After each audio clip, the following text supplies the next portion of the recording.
Topic will be taking RL circuit, a circuit in which a resistance and an inductor are taken in series. Series में होने से current दोनों में से क्या होगा, सेम होगा. करंट को हम रेफरेंस मानते हैं, तो रेजिस्टर में से जो करंट जा रहा है वो सेम फेज में रहेगा पोटेंशियल डिफरेंस के. उसके बाद through the inductor we know that the current lags behind the EMF by 90 degrees. So we have drawn it over here with the showing depicting that the current lags behind, or we can say the potential difference across it leads by 9 pi by 2. Okay, so now इन दोनों में से जो potential difference है उसको देख लेते हैं कितना आ रहा है. ठीक है, सबसे पहला हमारा EMF applied E is equals to E naught sin of omega t है. ठीक है, now potential difference across, ठीक है, PD across R and L, तो कितना है VR है. VR इज इक्वल टू क्या होता है, I into R हो जाएगा भाई. ठीक है, और इसको मान ले लो वहीं पर VL इज इक्वल टू क्या होगा, I into resistance of an inductor को हम बोलते थे रिएक्टेंस XL. ठीक है, XL हो जाएगा, ये इक्वेशन 2. अच्छा, इसको इक्वेशन 2 ले लो अभी फिलहाल में. ठीक है, नाउ ये दोनों को जब हम फेजर डायग्राम में डिपिक्ट करेंगे तो हमको पता पड़ेगा कि उसके रिजल्टेंट में हमको EMF मिलेगा. तो let us draw the phasor diagram for the circuit. y axis, x axis. ठीक है, तो फॉर सपोज मैं यहाँ पर क्या बोल सकता हूँ, जो VR है मैं उसको VR को कुछ ऐसा बना लेता हूँ. ठीक है,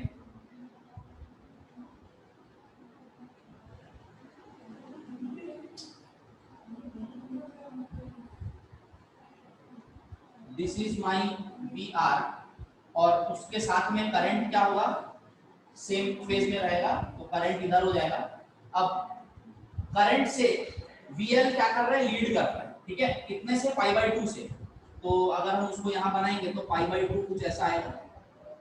ठीक है, तो ये अपना क्या हो जाएगा, VL हो जाएगा. अब इन दोनों के रिजल्टेंट के डायरेक्शन में मेरे को क्या मिलेगा, हमारा नेट EMF मिलेगा. VL और VR का मैं रिजल्टेंट निकाल दूंगा.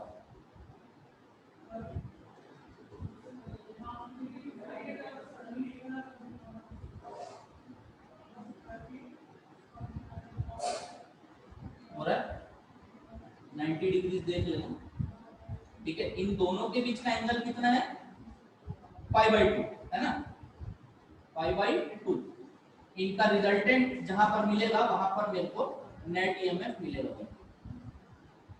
ये क्या है मेरा, E आ जाएगा. ठीक है, ओके, तो ये हो गया फेजर डायग्राम. इनिशियल एंगल कितना हुई है, ओमेगा टी, और करंट और EMF के बीच वाला एंगल कितना होता है, फाई.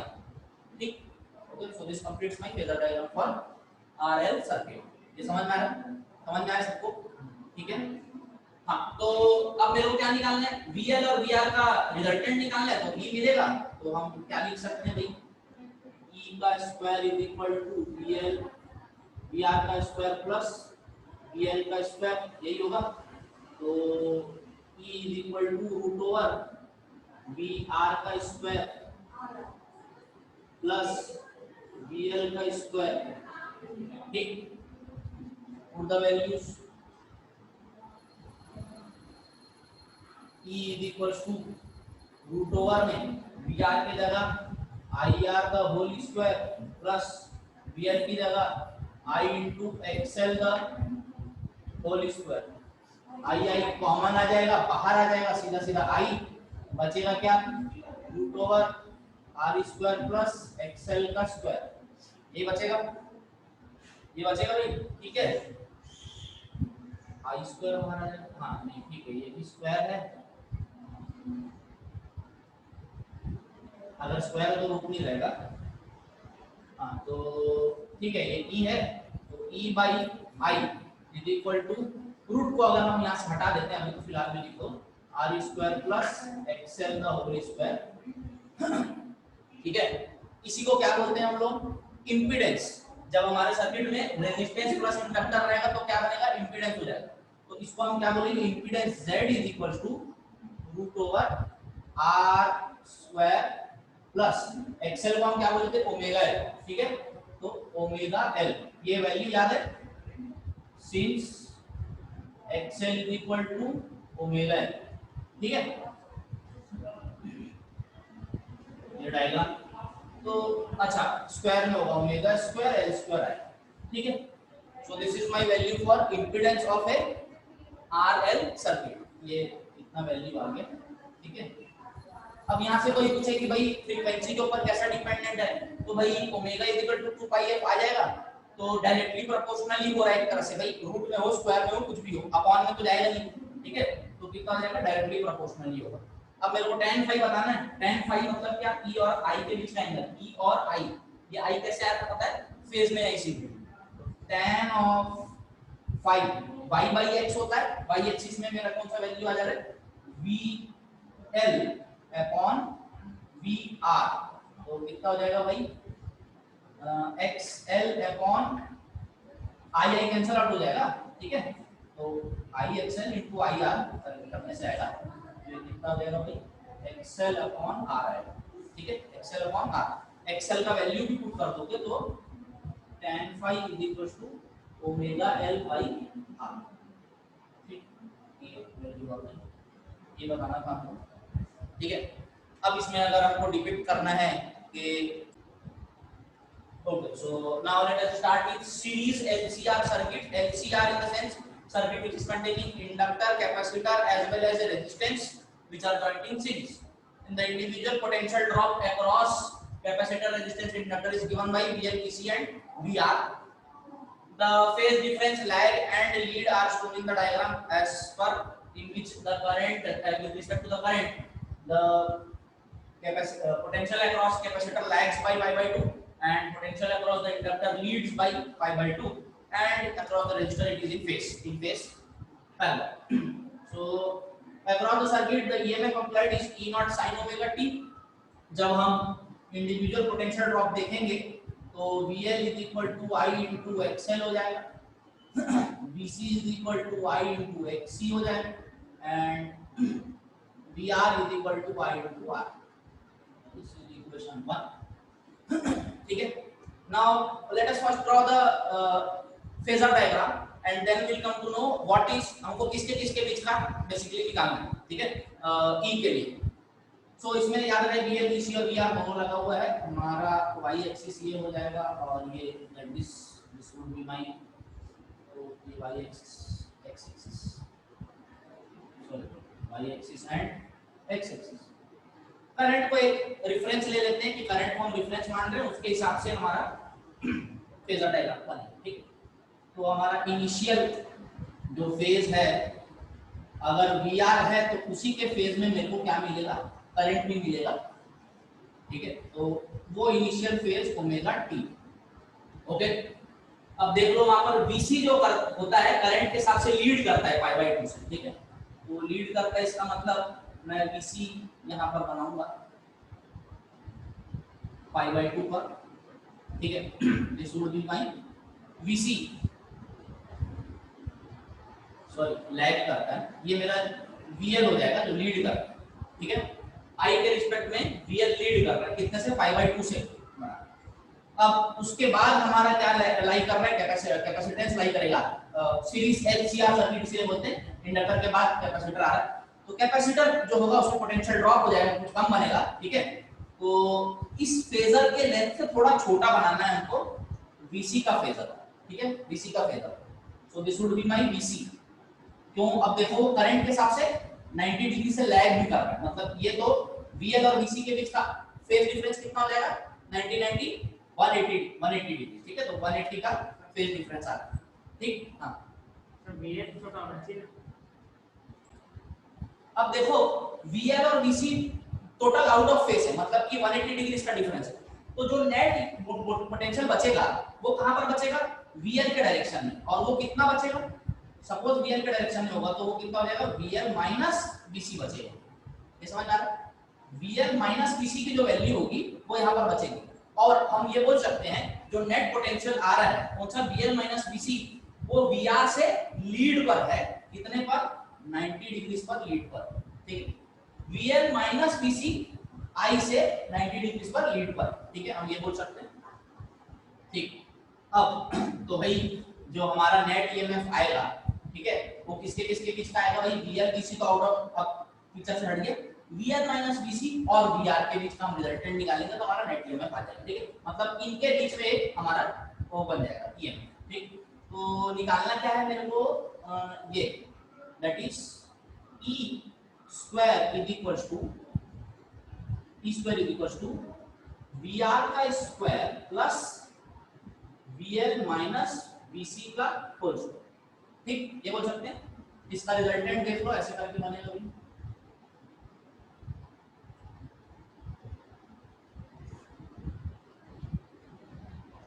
और ये VR के साथ आप इसका रिजल्टेंट निकाल दो, ये मेरा नेट पोटेंशियल डिफरेंस आएगा, ठीक, ये E आ जाएगा, I और E के बीच वाला एंगल 5, ठीक है। तो ये जो E है वो किसका रिजल्टेंट है, यहाँ पे फिर से बता देता हूँ, VL माइनस VC और VR के बीच का जब हम रिजल्टेंट निकालेंगे तो वो E रहेगा, I और E के बीच वाला 5 हो जाएगा, ठीक। उस हिसाब से मैंने E VR का square plus VL minus VC का होल स्क्वायर, ठीक। अब इसके बाद वैल्यूज वगैरह पुट करो, क्या क्या निकलता है देखते जाते हैं। VR की जगह पर आ जाएगा I into R प्लस इसकी जगह पर द होल स्क्वायर आएगा, ठीक है, और इसकी जगह पर I into XL minus I into XC the whole square, ठीक है। अब वो A प्लस A उससे खुलेगा फॉर्मूला से, ठीक है, इसको निकाल लेते हैं, वैसे ही रखना है, कुछ चेंज नहीं करना है, I इसमें सब में से हट जाएगा, तो E square is equal to बच रहा है R square plus XL minus XC the whole square, R square plus XL की जगह ओमेगा L माइनस इसकी जगह 1 upon omega C the whole square, ये E स्क्वायर का वैल्यू है, तो E is equal to root over R square plus omega L minus 1 upon omega C the whole square, ये E की value आ गई I square upon I square, और ये स्क्वायर में आ रहा है, तो रूट लगाने के बाद ये बच जाएगा क्या, इंपीडेंस Z हो जाएगा, ठीक, E square by R square, तो रूट हटाने के बाद वो Z square is equal to कितना हो जाएगा, R square plus omega L minus 1 upon omega C का होल स्क्वायर, तो उसको हम डायरेक्ट इंपीडेंस Z बोल देंगे, मतलब टोटल रिएक्टेंस व्हिच इज, और वी कैन से कलेक्टिवली उसको हम इंपीडेंस बोलते हैं, तो टोटल इंपीडेंस LCR सर्किट का क्या है, R square plus omega L minus 1 upon omega C का होल स्क्वायर, ठीक। यहां पर फिर से tan phi VR नीचे आएगा इज इक्वल टू कितना हो जाएगा, ऊपर में बचेगा VL minus VC upon VR, I सब में से हट के बचेगा क्या, XL minus XC upon R, omega L minus 1 upon omega C the whole upon R, tan phi,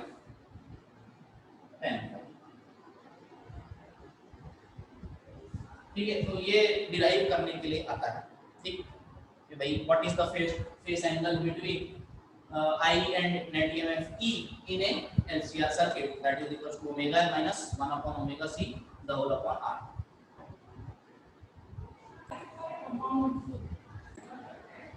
हाँ, तो LCR सर्किट से रिलेटेड एक छोटा सा टॉपिक और है जिसके अंदर हम बोलते हैं LCR सर्किट रेजोनेंस कंडीशन में क्या होगा। तो अब रेजोनेंस का मतलब ये समझो कि LCR सर्किट में से इंडक्टर, कैपेसिटर और हमारा जब रेजिस्टर लगा हुआ है उसमें से करंट की वैल्यू हमको मैक्सिमम कब मिलेगी, मतलब रिएक्टेंस की वैल्यू, इंपीडेंस की वैल्यू मिनिमम होगी, ठीक है। उस कंडीशन को जब इस सर्किट में से हम मैक्सिमम करंट का कंडीशन निकालते हैं, मैक्सिमम करंट उसमें से फ्लो हो रहा है, कभी भी उससे ज्यादा करंट कभी फ्लो नहीं हो पाएगा किसी भी कंडीशन में, हम कितना भी फ्रीक्वेंसी बढ़ा ले और अपना पोटेंशियल डिफरेंस बढ़ा ले, मैक्सिमम करंट की कंडीशन को बोलते हैं resonance condition of LCR circuit. तो देखते हैं कि LCR सर्किट में रेजोनेंस कंडीशन कब आता है, ठीक है। बेसिकली लास्ट में आपको ये मिलेगा कि जब XL की वैल्यू XC के बराबर हो जाती है, means omega L is equal to 1 upon omega C हो जाता है। इस कंडीशन में ही रेजोनेंस कंडीशन बनता है, ठीक है। मतलब सर्किट में जब inductive reactance is equal to capacitive reactance होता है, उस कंडीशन में सर्किट रेजोनेंस में आ जाता है, ठीक है। So write down what you mean by resonance. LCR circuit is said to be LCR circuit is said to be in resonance condition, in resonance condition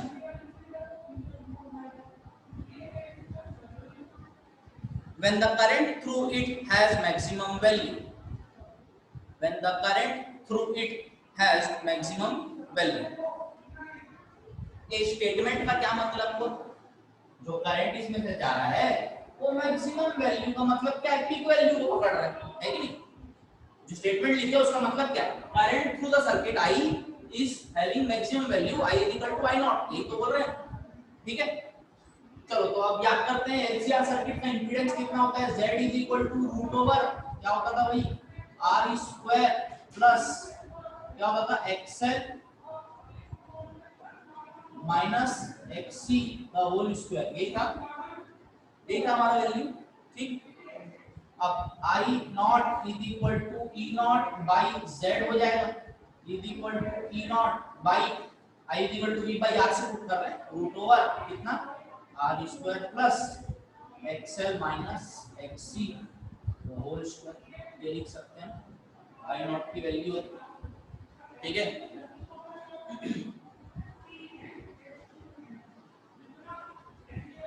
अब देखो R सर्किट में जो रेजिस्टेंस मिल रहा है वो कंडक्टिंग वायर है, ये वो दुनिया जहां सब, ठीक है। R तो फ्रीक्वेंसी ऑफ द करंट के ऊपर डिपेंड नहीं करता है। E नॉट मैक्सिमम ईएमएफ जो हम सप्लाई कर रहे हैं वो सर्किट के मतलब जो सप्लाई कर रहे हैं सप्लाई वोल्टेज के ऊपर। बचा क्या? XL और XC, XL और XC। I नॉट की वैल्यू यहाँ पर देखो फ्रैक्शन की वैल्यू के ऊपर डिपेंड कर रही है। यहाँ पर फ्रैक्शन की वैल्यू ज्यादा कब होगी? जब डिनोमिनेटर छोटा हो, ठीक है। जब डिनोमिनेटर छोटा हो तो छोटा r को तो हम नहीं कर सकते, XL और XC को छोटा कर सकते हैं। छोटा करके कितना ले जा सकते हो? 0 0 ही तो कर सकते हो मैक्सिमम। तो 0 कब होगा? जब XL minus XC equal to कितना होगा? 0, यही होगा, ठीक है। तो उसमें लिखना है clearly from the above equation, clearly from the above equation, from the above equation I naught will be maximum when XL minus XC is equal to कितना भैया? 0 है ना। XL की जगह ओमेगा L, XC की जगह omega C is equal to 0 है। Omega L is equal to 1 upon omega C, ये होगा।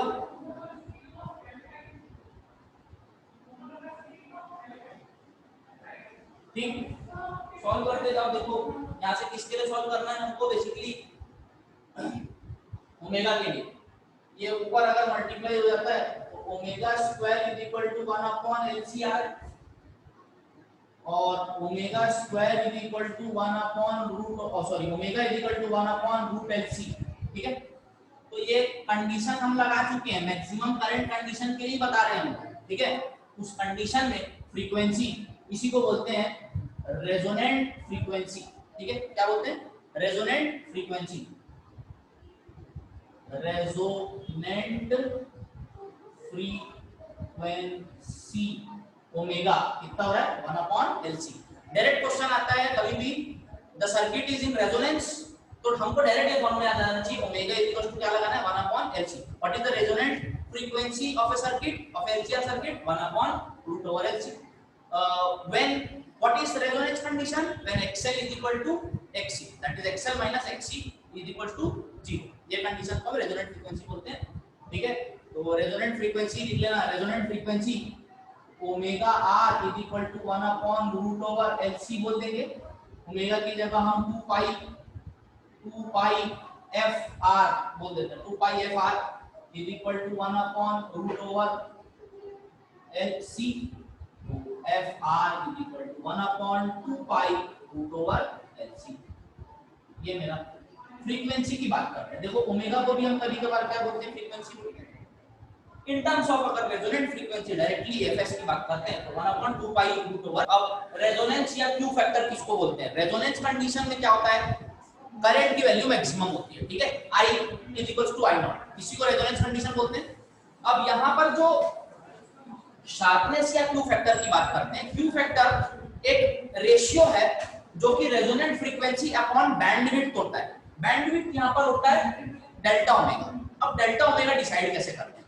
डेल्टा ओमेगा वो करस्पॉन्डिंग फ्रीक्वेंसीज है रेजोनेंट फ्रीक्वेंसी के आगे और पीछे, रेजोनेंट फ्रीक्वेंसी के आगे और पीछे। इसका मतलब देखो यहाँ पर जो ग्राफ बनाया मैंने I वर्सेस ओमेगा का ग्राफ बनाया, मतलब जैसे जैसे ओमेगा बढ़ेगा वैसे वैसे करंट कैसे मेरे को पीक वैल्यू कब कब मिलेगी, ठीक है। तो करंट जो पीक वैल्यू एक एलसीआर सर्किट में मिलेगी वो मैक्सिमम I नॉट मिलेगी, ठीक है। अब ये जो तीन ग्राफ हैं ये अलग अलग के लिए है। This is a graph for low resistance, this is the graph for moderate resistance and this is the graph for high resistance. ये किसके बीच का ग्राफ है? मॉडरेट, हाई और लो रेजिस्टेंस के अलग अलग ग्राफ, ठीक है। तो अगर हमारा सर्किट लो रेजिस्टेंस वाला सर्किट है, देखो LCR सर्किट, R अगर बहुत कम है तो मेरे को क्यू फैक्टर मतलब पीक वैल्यू काफी हाई मिलेगी, ठीक है। वहीं पर मॉडरेट रेजिस्टेंस है तो देखो पीक वैल्यू उसकी यहाँ पर कम आ रही है, पीक वैल्यू किसकी? करंट की। और वहीं पर अगर लो हाई रेजिस्टेंस है तो वहां पर peak value of the current एक बहुत कम आ रहा है, ठीक है। तो ये अलग अलग R के ऊपर ऐसे ऐसे मेरे को ग्राफ्स मिल रहे हैं, ठीक है, ये ग्राफ मिल जा रहा है। अब आते हैं किसके ऊपर, what is omega 1 and omega 2। What is omega 1 and omega 2? Omega 1 ऐसी फ्रीक्वेंसी है किसके पहले, रेजोनेंट फ्रीक्वेंसी के पहले ऐसी फ्रीक्वेंसी जिसके करस्पॉन्डिंग करंट की वैल्यू कितनी हो जाती है, उसके पीक वैल्यू के 1/√2 टाइम्स हो जाती है। Means the EMF at that point is the EMF of 1/√2 times the EMF at peak value, ठीक है। जब मेरे को रेजोनेंट फ्रीक्वेंसी में करंट की वैल्यू मैक्सिमम मिलती है वहां पर रेजोनेंट फ्रीक्वेंसी ओमेगा आर होगी, ठीक है। उस ओमेगा आर पे जो मेरे को फ्रीक्वेंसी है उसके 1/√2 टाइम्स जब फ्रीक्वेंसी होगी, ठीक है, 1/√2 टाइम्स, उस टाइम पर जो करस्पॉन्डिंग करंट होगा ऐसा एक वैल्यू रेजोनेंट फ्रीक्वेंसी के पहले भी मिलेगा और ऐसा same to same value resonant frequency के बाद भी मिलेगा, ठीक है। उन दोनों वैल्यूज को मैं ओमेगा 1 और ओमेगा 2 बोलता हूं, उनके बीच के डिफरेंस को बैंडविड्थ बोलता हूं। और ratio of omega R by this bandwidth is called Q factor, ठीक है, उसको क्या बोलते हैं? Q factor. तो हम स्टेटमेंट लिखते हैं किसका, क्यू फैक्टर और रेजोनेंट बैंडविड्थ का, तो हमको समझ आ जाएगा। डेफिनेशन लिखना इसका शार्पनेस का, पहले हम शार्पनेस का लिखेंगे। Sharpness of a resonant circuit, sharpness of a resonant circuit, resonant circuit का मतलब क्या, ब्रैकेट में लिख लेना, XL = XC, XL = XC is measured by the coefficient called, is measured by a coefficient called quality or Q factor, measured by a coefficient called quality or Q factor, coefficient COEFFICIENT, coefficient called CALLED, called quality और this Q factor। मतलब एक resonant frequency circuit का sharpness, sharpness का मतलब क्या है, देखो current कब मिल रहा है मेरे को, पीक जो करंट मिल रहा है, ठीक है, उस शार्पनेस को डिसाइड करता है कौन, ये Q फैक्टर, सर्किट का Q फैक्टर। अब Q फैक्टर क्या होता है, नीचे लिख लेना, Q factor of a series resonant circuit, Q factor of a series resonant circuit is defined as the ratio of, समझाया मैंने, is defined as the ratio of resonant frequency omega r, ratio of resonant frequency omega r to the difference in the two frequencies, to the difference in the two frequencies, to the difference in the two frequencies taken on both side of the circuit, taken on both side of, to the difference of the two frequencies taken on both side of resonant frequency taken on both side of resonant frequency such that each frequency omega 1 and omega 2,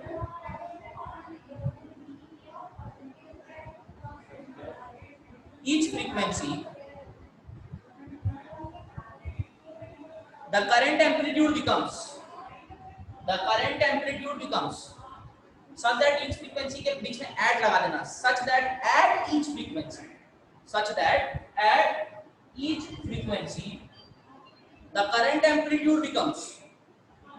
the current amplitude becomes 1 by root 2 times 1 upon root 2 times the value of resonant frequency तो ये है Q factor is equal to omega या by omega 2 minus omega 1 मतलब क्या delta omega ये omega 2 minus omega 1 ये delta omega ठीक है this is known as Q factor ठीक Q factor of